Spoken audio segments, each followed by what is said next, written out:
bersama Aiman Ricky yang bercerita bagaimana dia berdamai dengan dirinya, memaafkan dirinya dan juga sang ayah yang sempat terputus hubungannya selama puluhan tahun dari sejak kamu 6 tahun. Gitu.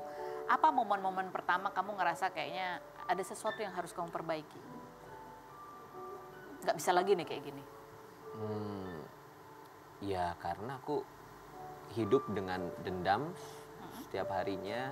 Tiap harinya? Ya, apalagi ketika misalkan ada orang yang sama orang tuanya gitu, terus aku kayak, kok mereka bisa ya hidup damai gitu, kok aku enggak ya gitu loh. Jadi pahit ya? Pahit banget gitu, sampai akhirnya harusnya ya aku nggak boleh kayak gini terus sih. Pernah ketemu sebelum kamu akhirnya mendatangi ayah? Pernah. Pernah itu di saat kakakku mau menikah, perempuan kan, jadi otomatis harus ada walinya seorang ayah. Jadi saat itu ayahku datang. Cuma di saat itu aku untuk salaman pun ya sekedar salaman tanpa aku nanya apa kabarnya, apa-apa. Jadi karena memang masih merasa dendam ya di saat itu ya. Masih marah gitu. Cuman butuh pun karena memang ada butuh wali kan gitu. Dan di saat itu ya aku menganggapnya ya seseorang kerabat aja gitu.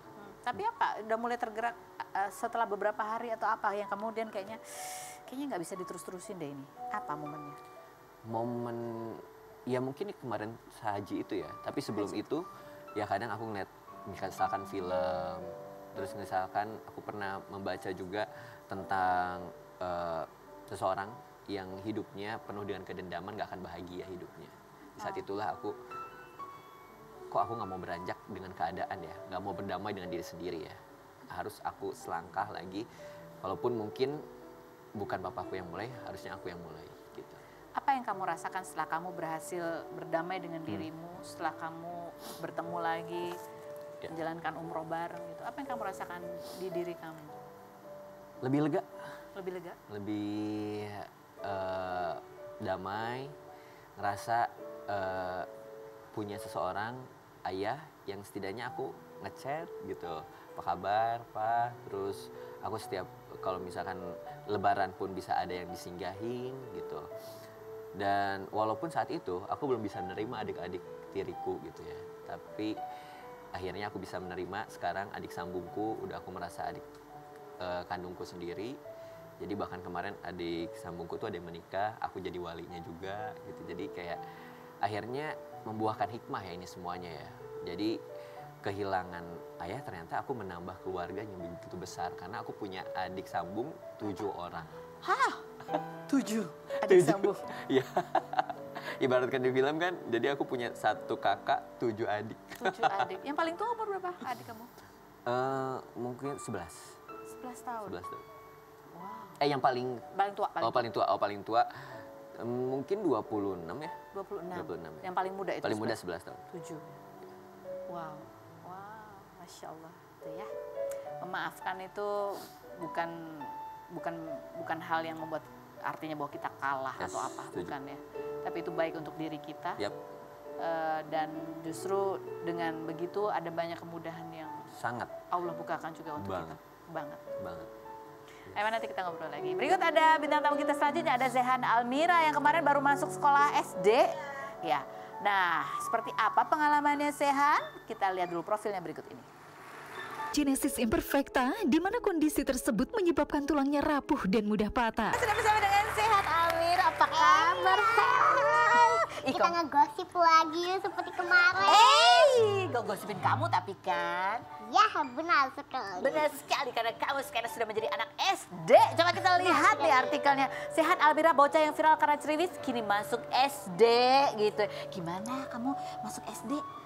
Seru, terus juga udah mau masuk ke sekolahan, masuknya udah ke sekolahan, ikutan MPLS. Apa itu MPLS? Masa perkenalan lingkungan sekolahan. Oh gitu. Terus kan, terus gimana? Kamu udah punya teman baru berapa banyak?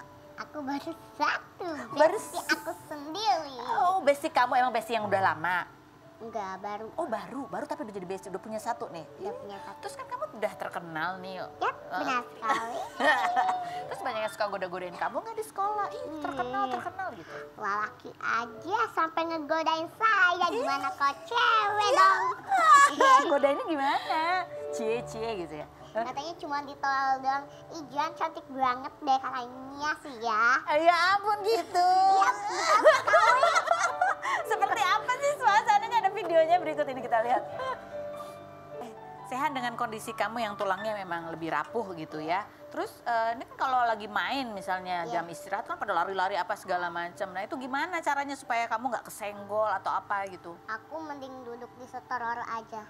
Duduk di stroller aja? Iya. Oh gitu. Main sama bestie aku. Main sama bestie kamu aja. Benar sekali. Tapi padahal pengen juga ya ikut main ya. Pengen.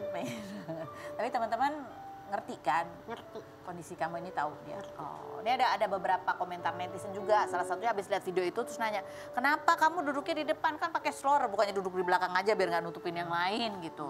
Apa emang kamu sering seneng di depan?